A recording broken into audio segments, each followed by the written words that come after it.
I'll start by introducing myself. My name is Amy Barlow, and I am a reference librarian at Rhode Island College, but I actually began my career here in Connecticut, where I worked with Sharon Moore at Quinebaug Valley Community College. She recently retired just a month ago, but she was a library director who I'm sure signed the document that went to NEASC. She has true grit. I really love her. So this presentation is sort of in honor of her today, and I'm really happy to be back here at the University of Hartford and to be in Connecticut. Rhode Island College is a mid-size urban college in Providence, Rhode Island, and the type of work that I'll be talking about today is something that I've experimented with there, but that I also developed during my time at Wheaton College, which is a small liberal arts college with a very strong humanities program and with many faculty who are interested in having students learn about digital humanities methods. For those of you that are on the wireless network, there are interactive elements to this slideshow, and if you'd like to follow along, the URL is slides.com/Amy Barlow/distant reading. And I thought, although long, it's actually simpler than many tiny URLs and strange Google URLs. So I'll give you a minute to just type that into your address bar if you are interested in following along in that way. Great. And everybody has a list of references, correct? Great. I'll be sort of pointing to some of those during the presentation. Okay. What we see here on the main image for the presentation, which is called Using Library Databases to Do Digital Humanities Work in the Classroom, is just a screenshot of a Google Ngram. I use the phrase Jane Eyre to search the Google Books corpus for the frequency with which that phrase has turned up in texts that have been digitized by Google to figure out, during which years, which time periods books have mentioned Jane Eyre. And just kind of like a quick and dirty word frequency to see when the text rises and falls in popularity over time. We'll get more into that. An overview of today's presentation. We'll talk a little bit about what distant reading is, just a basic definition. We'll talk about distant reading for the student researcher, and we'll primarily focus on the undergraduate student researcher. Then we'll connect distant reading with databases, which is the primary objective of today's presentation. How can we use commercial library databases to perform distant reading exercises with our students, and what would be the advantages of doing so? And that will be demonstrated through a sample activity that I'll share with you later using EBSCO's version of the MLA International Bibliography. And then lastly, some conclusion points. Okay. So,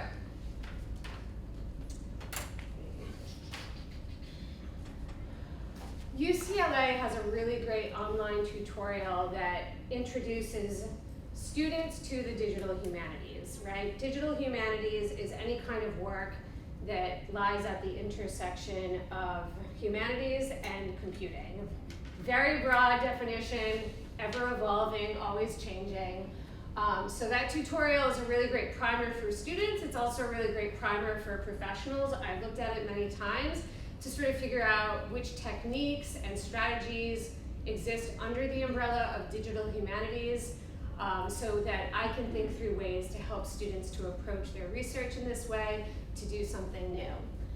This definition for distant reading comes from that tutorial. It's penned by Joanna Drucker, professor of information studies.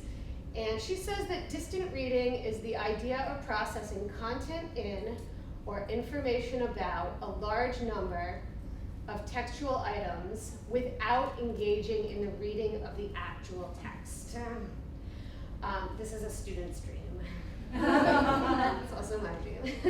By content in, she's saying the subjects, the themes, the persons, the places that are evident in the text. And then information about would be details, sort of the metadata details, publication date, place of publication, who the author is, the title of the work.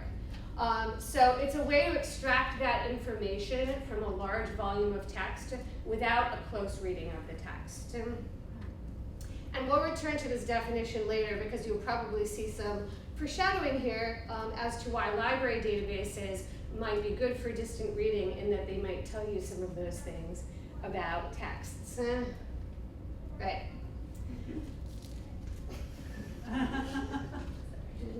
Okay.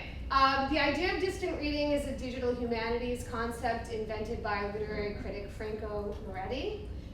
If you click on this link in the presentation, or if you refer to the references that I shared with you today, there's a great, short, popular piece that the New York Times did in 2011 that describes what distant reading is using the work of Franco Moretti as the basis. So what kinds of experiments has he run? What kind of maps has he made? Visualizations has he created on his own research in digesting, thousands and thousands of texts? So, his argument is that we very often just tap into a canon and we really don't know what else is available to us as readers outside of that canon because it's not humanly possible to read all of that material. So unlike the methodology of close reading, which relies on careful, concentrated reading of a text, distant reading uses computer applications to mine texts on a scale that would be impossible for humans.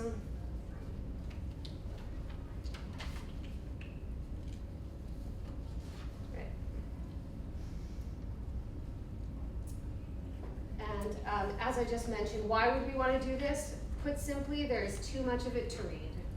And this quote comes from Bob Nicholson. He's a Victorianist. When he commented in this way, he was actually referencing 19th century periodical literature. He's very much interested in primary source documents from that time period. He wants to read newspapers, get a feel for what the average Londoner thought on various topics at the time, and it's just overwhelming. And so he has used distant reading and actually commercial databases that provide primary source text from that time period to suss out some of the interests and other identifiable historical patterns from the time. So he's talking about periodical literature from that time period, but I'm guessing, and the speculation, the sort of like thesis behind this presentation is that in any given subject, at any given time, in any given field, we can't really get a grasp for how much material exists on a topic or from a time period or about a subject matter. There's just too much of it to read. Okay.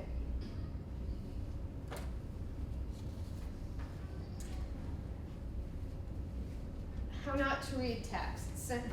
There are thousands of examples online that you can easily search for that would provide models for how to do distant reading. The methods vary from simple basic word frequency experiments, and I'll talk a little bit about this example, to the more complex computer programming that teams of researchers do in order to mine large volumes of text. In this example, and this is an example that I've seen students engage with as part of an assignment, a student does something like this. And perhaps you're familiar with assignment as well from your own campuses. The student has to choose a text. And in this case, the example is Jane Eyre, because I love this novel and it's my example throughout.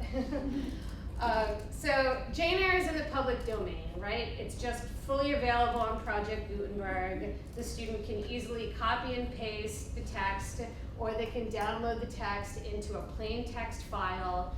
They can strip the text of all the weird stuff, all the auxiliary information that might surround it. For instance, any kind of preface material or the legalese that Project Gutenberg will, attach to the bottom of a text file so that they can get to the heart of the text, right? Charlotte Bronte's words. Once they've done that, they use a software program that is already pre-existing, like Wordle or voyant or some other word cloud generator or word frequency counter to create some kind of visualization, right? So I know this is very tiny. And the idea here is that the student hasn't read the text. And they create this visualization and they are asked to use this, sort of interpret what we have here, right? The largest words are the most popular words in the novel. The students have probably used some stop words like articles of speech, a, and the, so that the word frequency counter doesn't pick up on those words, really getting to the meat of the text, and then asking some questions about the information or the data that has been generated through the program. You know, why is Rochester such an important character? There's another man's name here, John. Why is he a lesser character? What kinds of verbs are coming through? Are there words that get at the idea of domesticity or nature or religion, right? Can you start to see that maybe there are some themes in the novel and those words reflect those themes? These are all hypotheses because students haven't actually read the text yet. But the idea behind distant reading is that you choose from your analysis what bears close reading. So then they might go back and read the novel itself and test their hypotheses and sort of learn in that way how to interpret the results of distant reading exercises and whether or not any of the ideas that they might have had about the novel based on what the computer said they should care about, whether or not that was true. So this is a very simple exercise that faculty have used with students to sort of get them interested in a digital humanities method that can be completed over a very short period of time. And then I have an example of something that is not as basic. And I recognize this is small as well, but I'll walk you through it. So this is a project that was completed by a team of scholars at Drexel. And this team of scholars included historian, political scientist, and computer scientist. And they used Twitter as the text corpus. And what they did is they selected a set of tweets that were sent out on Election Day, November 6, 2012. And they were looking for certain elements in the tweet. The timestamp, who sent the tweet. They had identified some key words that would hint at the person's political affiliations to try to get a sense of what people were tweeting about and where they were tweeting about it on Election Day. And what they did is they passed this through a computer program that they had created called Twitter Zombie. And that's where the computer scientists came in. The historians did not create this computer program. In fact, I'm not going to say much about the computer program because I tried to read the paper. It's not really something that was easily accessible to me. But the fact that they worked in a team where they had historians saying like, oh, you know what, we really want to know how people feel on Election Day, but there's no way we can get through all these tweets. Our traditional method of close reading just doesn't work. In this case, can you please create something that allows us to digest all of this data? And so the computer scientists met that call and created Twitter Zombie, and what that ultimately enabled those historians to do was to create this map, right? Which is a really interesting map that looks at tweets from Election Day based on where the tweets came from and the political affiliation of the people who were tweeting based on keywords that they had identified from those tweets. And so you can see, you know, who's tweeting, a lot of Democrats, fewer Republicans, but there are pockets of concentration from Republicans in certain areas. And then, you know, states like Nevada. No one cares about the election there. They don't care to use social media to tweet about it. But there are not a ton of surprises here. But what this does is it turns something like Twitter into a primary source. that can be tapped into by historians and political scientists in the future and analyzed in some way so that they can, move on with their work. So I thought that was kind of interesting. And that's not the kind of thing we would typically do with students.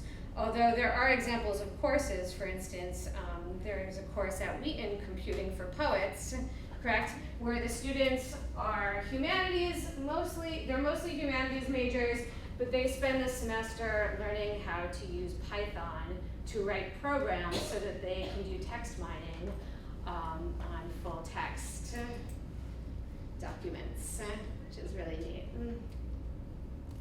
Right, which leads to our next section, distant reading for undergraduate students. And also the role that librarians can play in that.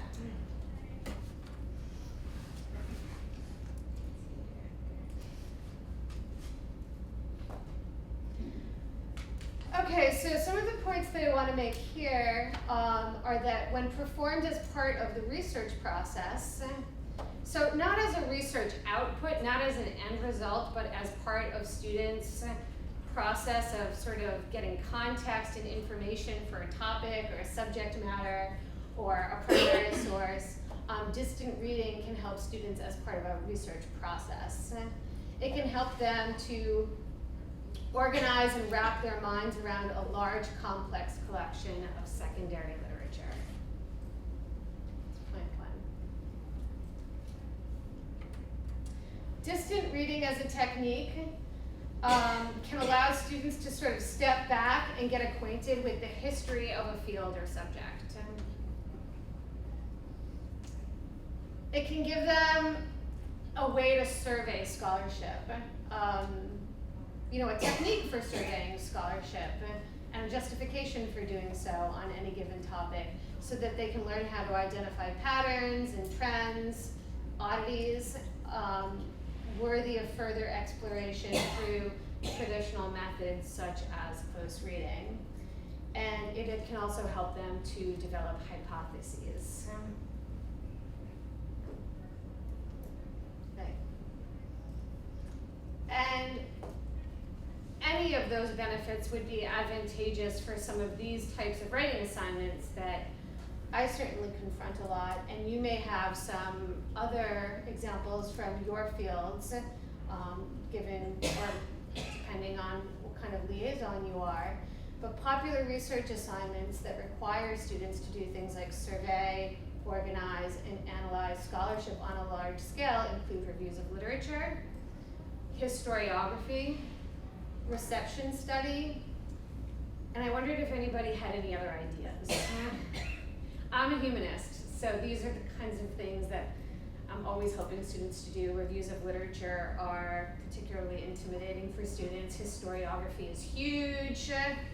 I think reception studies are fun, but if you're from the sciences, if you're an engineer, is there anything equivalent?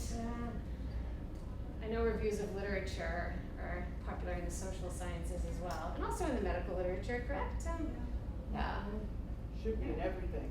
In everything. It probably would be helpful as well in something as basic as an annotated bibliography for an info class.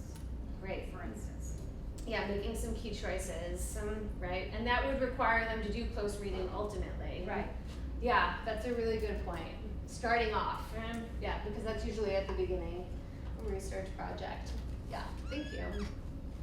But I want to back up because I have to tell you, it's, in my experience, I don't know if I want to say usually, but quite often at the end, as in, I finished my paper and I have to submit a literature review with it, so I need to find some literature that agrees with what I put in my paper. I'm shocked. Well, that's the thing, these kinds of assignments, they require an argument in and of themselves, right? When you're writing historiography, you're looking not just to write some simple chronology of the way that historians have treated a topic. There's usually an argument embedded in it, and it's its own little project. And the same goes with a reception study when you're trying to figure out, what has made a novel popular over time? Why do we all still read Jane Eyre? Or Frankenstein will be the example that we look at today.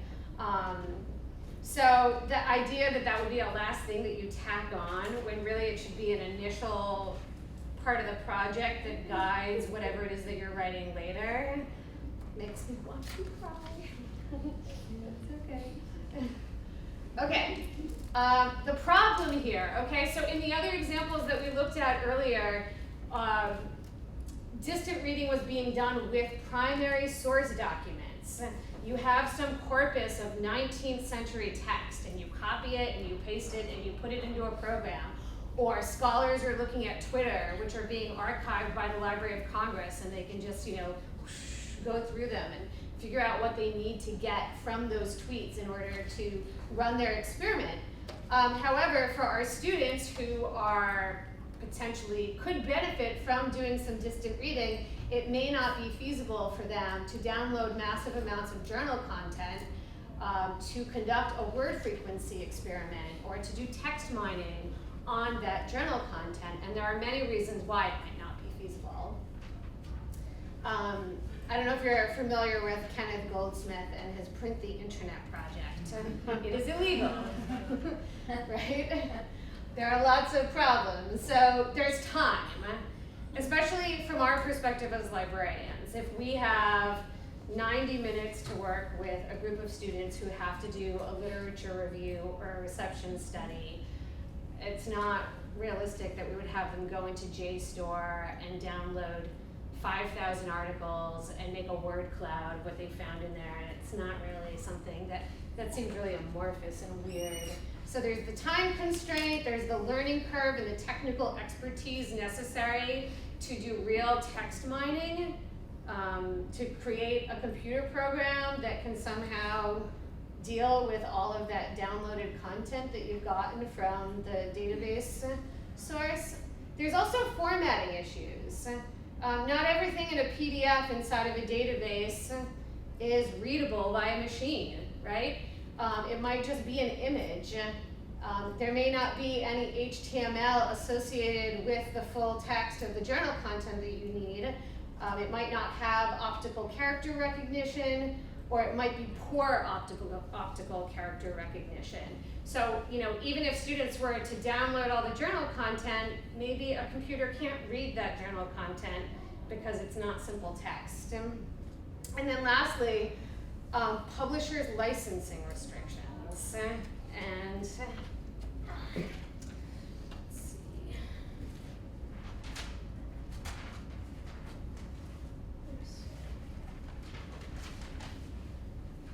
There are quite a few guides like this that libraries are beginning to publish that deal with text and data mining library databases, and the various policies that vendors have around that.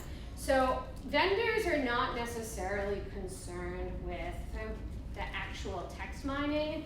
They're concerned with the results of the text mining.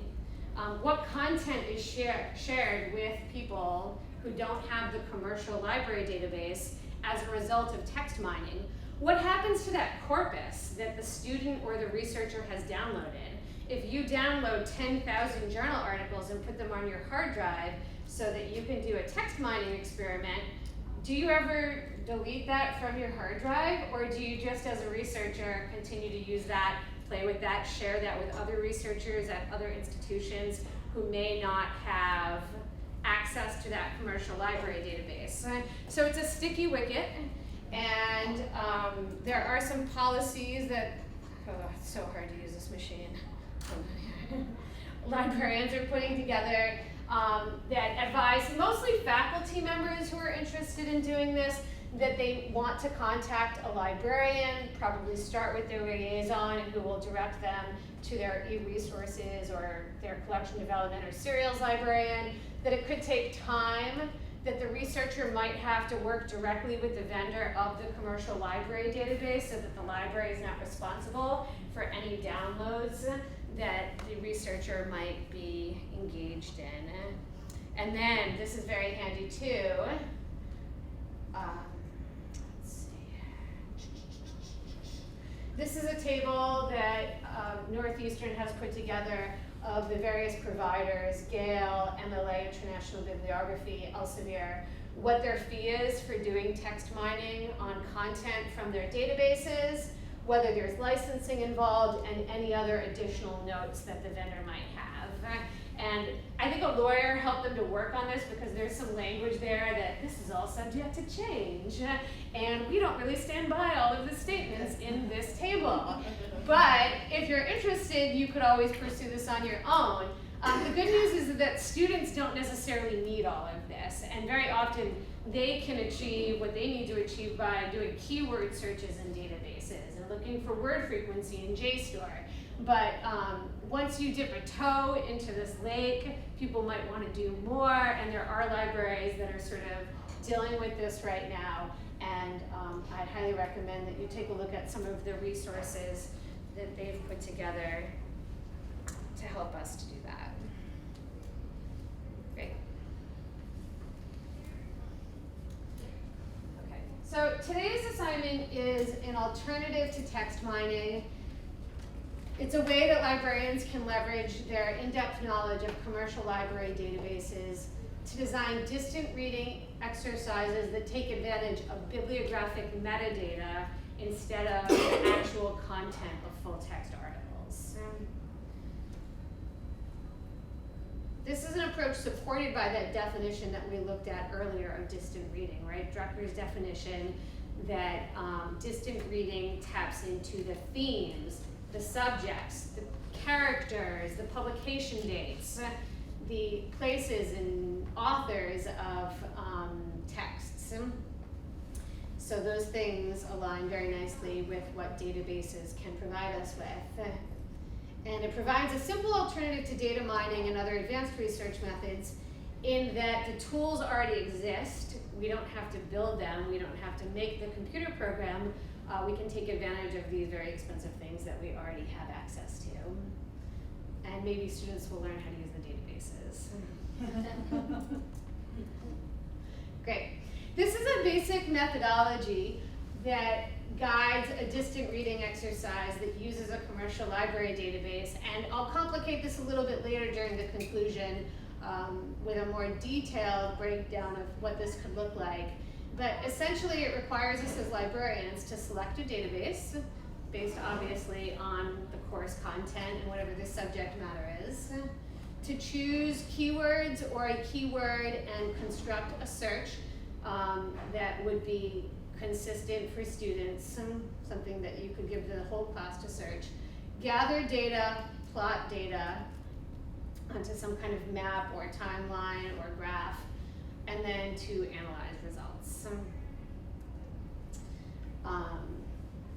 Yeah, so we'll return to that methodology, but for the moment what I would like to do is share a sample activity that takes us through that process. So, Want me to hit copy? oh, thank you, sure, thanks so much. And while you're doing that, I'll just say that this is an activity that was developed to support a class at Wheaton College with Professor Claire Buck in the English department. Her students were doing a reception study of Wuthering Heights. Those students needed to ultimately create a digital timeline where they were looking at how Wuthering Heights came to be an assigned text in a high school and college level classes over time, like what makes it popular, how did it enter the canon. So this was something that was birthed from those collaborations with a faculty member and also with a academic technologist who was supporting the digital timeline aspect of the project.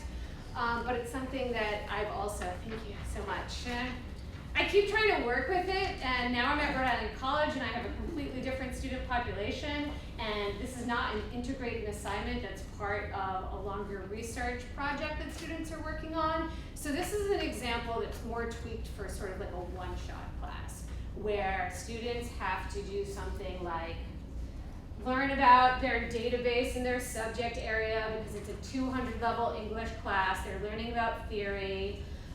So they also have a professor who might be interested in digital humanist methods as a way for students to approach material. and this assignment is more towards that angle. So we'll take a look at this. Okay. That looks really bad here. So I'm going to talk you through this. Okay, so in the sample activity, I essentially, I walk students through what the MLA International Bibliography is, just a little history of the tool itself, and then how we're going to use it to experiment with distant readings of critical texts. In this case, the book Frankenstein, Criticism of Frankenstein. So they learn a little bit about the background on MLA International Bibliography. And then as an entire class, we might look at the record of a publication that they've already read. So they have a Norton reader for Frankenstein, and one of the essays in that reader is looking at the monster Frankenstein in film, and they read it 2 weeks before they came to the session. So we use MLA together as a class to look for the record of that criticism. And what we can find, and there are questions that I guide them through, what year was this article originally published? Because when they looked at it detached from its original journal source. Maybe they didn't even read the whole article. Maybe it's digested and weirdly reprinted in their reader, I don't know. But, who is our author? What year was it published? Was it originally published as a book chapter, as a journal article, as a dissertation, right? What was the format of that publication? What was the language of the article when it was originally published? And then most importantly, what is the article about according to the bibliographers at MLA? In other words, what subject terms are used to describe this article? And the subject terms are clearly stated in the record. Film adaptation, I don't even know if I can read this. Hold on 1 second. Film adaptation, monstrosity, deals with 2 different films. And because they've read the article, we can use this as a jumping off point. Does this MLA record accurately reflect what this article was about? What can you learn about the article through this record? What can't you learn about the article? The students will say, oh, well, it doesn't tell us what the argument in the article is. There's no abstract. But now we know that it was originally published in 1997, and we know who the author is, and we paid more attention to the fact that it came from a film journal, and it was published in English originally. So they read it in its original language. So we do that as a class, just as a warm-up, so that students get a sense for what MLA International Bibliography can provide, what it can't provide. We never look at the full text. Ignore the full text. And Yeah. we get it through ProQuest. Yes. So comparing the results on each, also, if you happen to have something that's in more than one. Oh, do you have both of them? No, we don't have both of these, but I'm saying of Yeah. some research tool that you have, we have 2 different ways to get to the same piece, to see how it's labeled and what the subject terms are and all that kind of stuff, as something to consider when you're planning your research. That's right, and in the more detailed methodology later, getting to know your databases and looking at performance reviews of your databases is a very important aspect of this activity.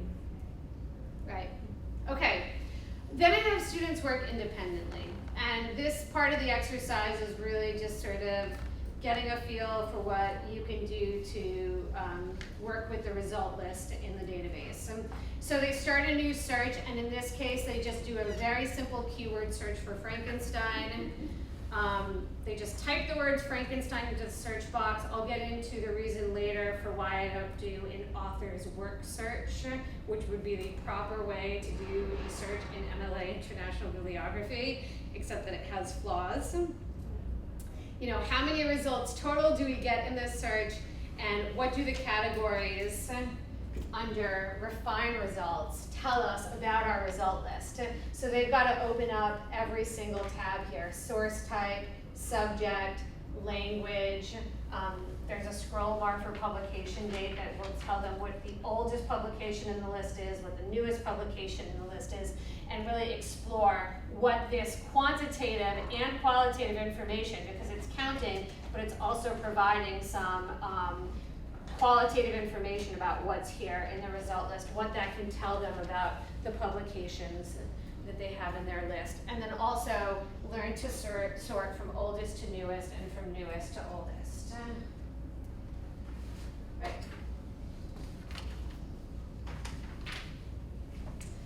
Okay, sorry, let me go back one slide. On the other side. Then they've got to look at the top 5 newest publications and do a quick scan to answer a few key questions. What types of critical publications appear? Books or book chapters, journal articles, or dissertations?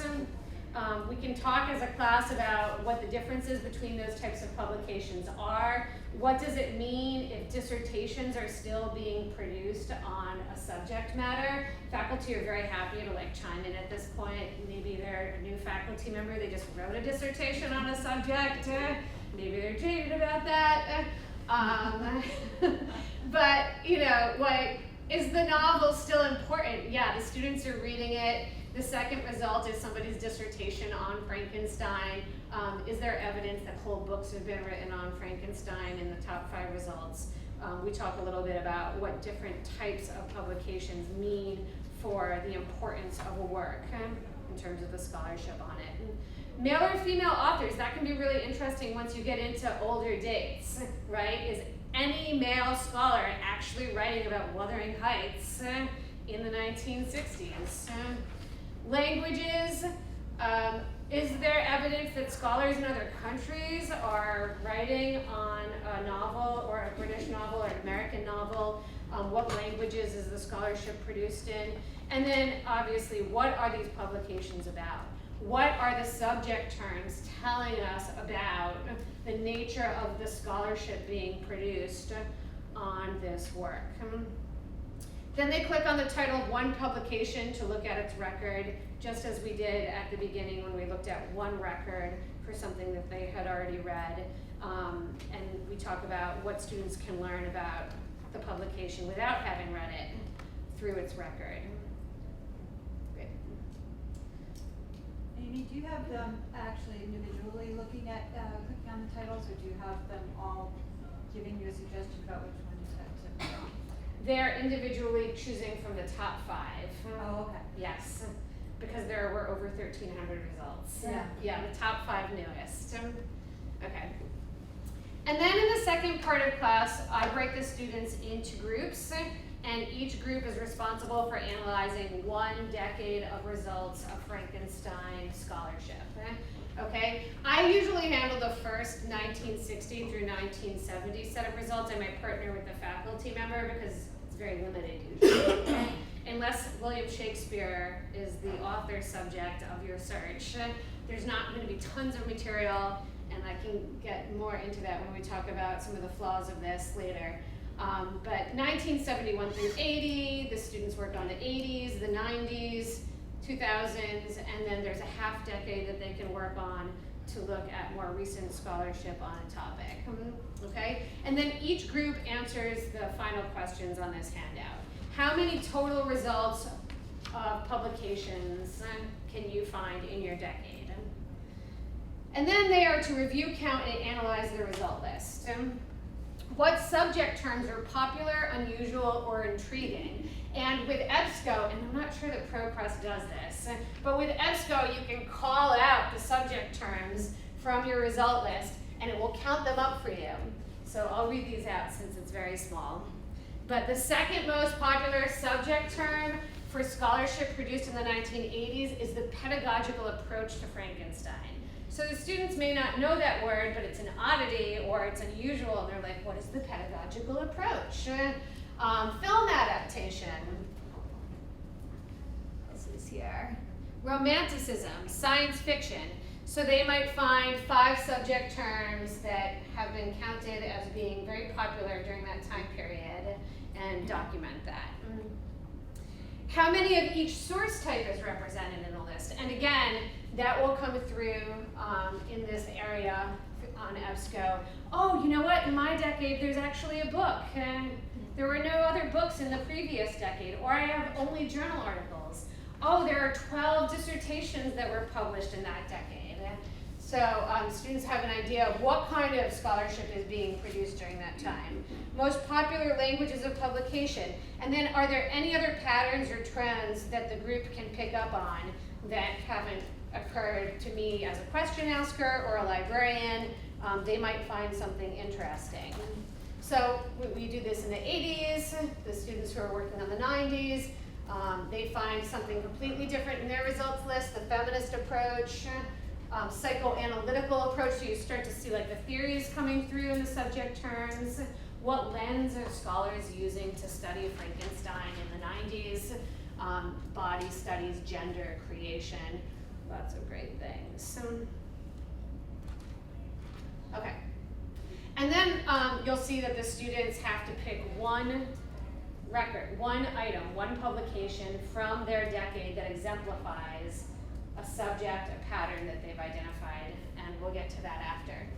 On the board, what I'll do is I'll have a graph that I will make, and the students will report out to me. So the y-axis represents how many publications, and the x-axis is per decade. And I have each group report. So I handled the first decade, there were only 2 results. And then the second group reports, and in terms of Frankenstein scholarship, there's not a lot of action between 1960 and 1980 in terms of how much scholarship is being produced. But then we have the third group report, and suddenly there's a spike in scholarship between 1980 and 1990. Why would that be? And then we continue on this trend, 1990s through 2000s. And then this is kind of a false point because it only represents half a decade. And we can talk about that. And the students read it for class. So they know that it's a novel that's still important to scholars and to scholar students who are reading that century's literature. Okay, so we'll get just a general feel for whether or not scholarship is increasing over time or not increasing over time. And you know, the faculty member might chime in like, oh, the most important work of criticism on this book was published in 1981, and then everybody followed suit. Or the most important scholar on this topic was teaching at Yale at the time, and blah, blah, blah, blah, blah, blah, blah. So you can get some really interesting information out of that. So then, you know, I add to this the subjects that students have found are popular. What was happening here? An emphasis on analyzing composition and philosophy in Frankenstein, followed by an emphasis on, or an interest in romanticism and psychoanalytical approaches to understanding Frankenstein. In the 80s, interest in pedagogy, how do we teach Frankenstein, film adaptation, feminist approaches. 90s, film adaptation persists. More feminist approach, science fiction, artificial life, motherhood in Frankenstein. Film adaptation, monstrosity, Prometheus, intertextuality. And then lastly, film adaptation persists again, genre conventions, eco-criticism, post-human theory, and the human body. So students can get to see, you know, in the scholarship, which trends are persisting over time, which interests are falling away. Some new things pop up in the scholarship, and hopefully they're starting to think through, oh, you know, if I have to write a lit review or a reception study, these are some themes that I can use to talk about how scholars have treated the work over time. I can talk about what happened here in terms of the scholarship, lots of activity, even more activity, but what happened here? Just giving them some ideas and some specific points where they can follow through, like where do they want to put their emphasis on close reading? Do they want to spend their time close reading articles from the 1960s, or do they need to spend their time close reading articles from peak times in the scholarship in the history of a text, in the history of scholarship of a text? Okay, and then of course they had to pick one out that exemplified a trend in their decade, and I usually have them just, you know, say aloud what was interesting. In the example at Wheaton College with the digital timeline, they had to put the citation into the timeline and talk about and argue for why they picked that. And this particular article happened to have an abstract with it, and the student chose it. And so they were really interested in it because it discussed the relationship between the film and the novel, like so many of the articles published in the 1990s did. And what is unique about the article is its focus on depression and its reference to pharmaceuticals in the 90s, because this is Frankenstein in the Age of Prozac, published by a journal called Literature and Medicine in 1996. And it deals with the subjects of depression and Kenneth Branagh's interpretation of how Frankenstein should be portrayed. He portrays him as a medical student and suicidal. And this is great. I haven't seen this film. Has anyone seen it? Yeah? And is this accurate? Well, he is a medical student in the movie. Is the monster a product of his depression? No, I mean, the monster is real. The monster is, he makes the monster after losing his mother. And the monster is Robert De Niro. Scary enough, Or right? the other way around, I don't know which way. And then the monster falls in love and lusts after Frankenstein's wife, and in revenge kills her. And that's Helena Bonham Carter. So the whole movie is a little dark. Gotcha. It's a great movie. It's the 90s.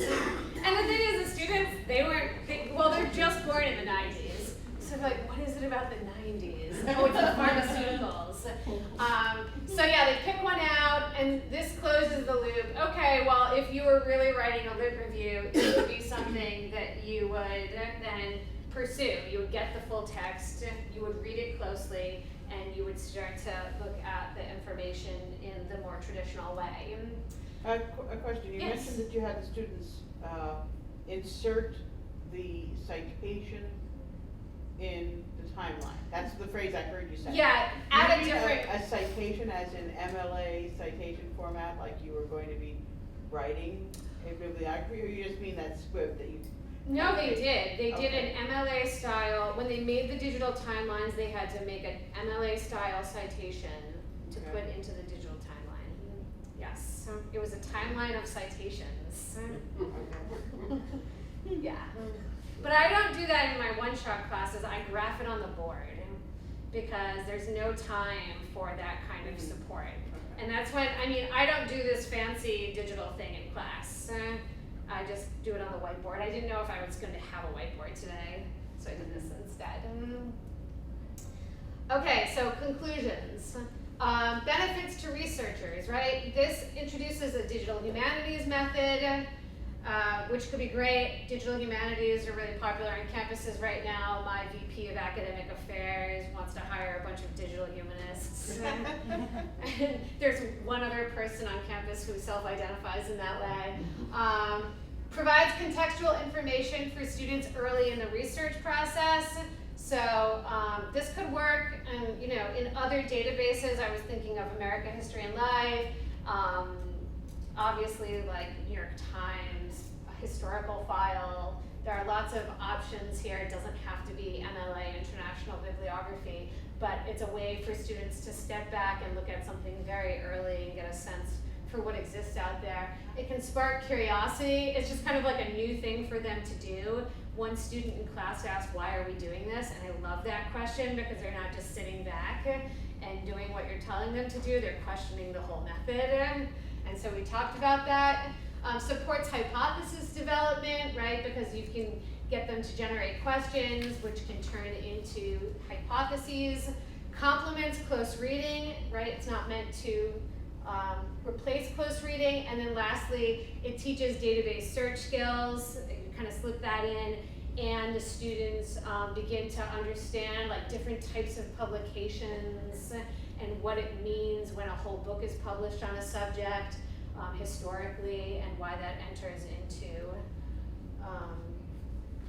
the academy in that way. Right, so are the results a perfect record of all scholarship on a topic? No. The activity is designed as a jumping off point for research students, especially if you do this with graduate level or senior level students. they should be encouraged to critique the tools. Like, do they really know what their database is showing them and what their database is hiding from them? Do they understand that their database has only existed since, 1984, and that it was a paper index before then, and the paper index was really limited in what it could provide because it was a physical thing that only had so much room. Which leads me to one of my last points, and that's that I'm working on a more detailed methodology to sort of think through the trouble that this activity brings when you don't understand your databases very well.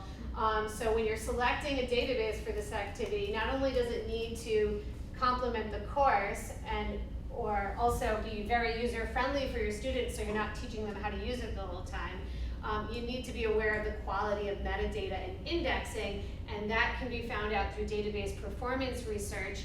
There are a lot of e-resource librarians out there that need tenure, and they publish papers in the Journal of Library Administration or the Journal of Electronic Librarianship, where they compare EBSCO's database to ProQuest database for the MLA index. Or they get into the nitty-gritty of certain databases and where their performances are great and where their performances fail. So I didn't do an author work search in MLA International Bibliography because that subject field didn't exist before 1981. And so you would lose all the content before 1981 if you did that kind of search. So know your databases very well.